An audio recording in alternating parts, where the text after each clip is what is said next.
Challenge.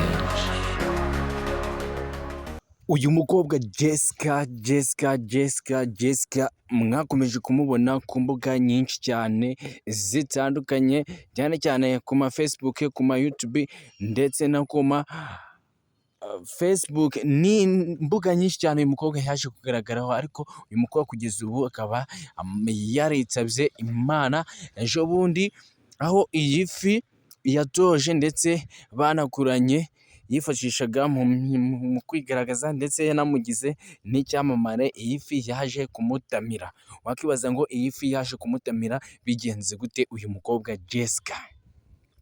Uyu mukobwa Jessica nk'uko yakinaga n'iyi fi mu mazi yiyereka abantu, dore ko abantu bishyuraga bakaza bakareba uburyo uyu mukobwa Jessica hamwe n'iyi fi baba bakina mu mazi. Uyu mukobwa yaje gutumbagira mu mazi, agarutse hasi iryinyo ry'iki gifi cyashaka riza kumusharuraho gatoya.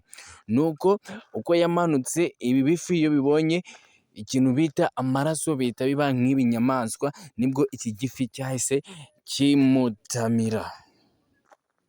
Ni ukuvuga ngo ubu ngubu uyu mukobwa Jessica yamaze kwitaba Imana.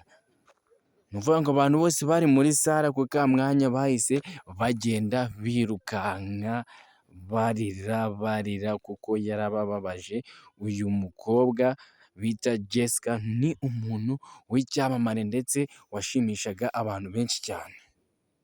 Ni ukuvuga ngo iyi fi ikimera kumutamira, abantu benshi cyane bari aho ngaho muri iyo hoteli yari irimo iyi pisine ngari cyane uyu mukobwa yabiyerekagamo hamwe n'iyi fi, abantu bahise bagenda birukanka ku muvuduko mwinshi cyane bari kurira bababajwe n'uyu mukobwa Jessica uburyo iyi fi yatoje, bakaba barakuranye uburyo imutamiye.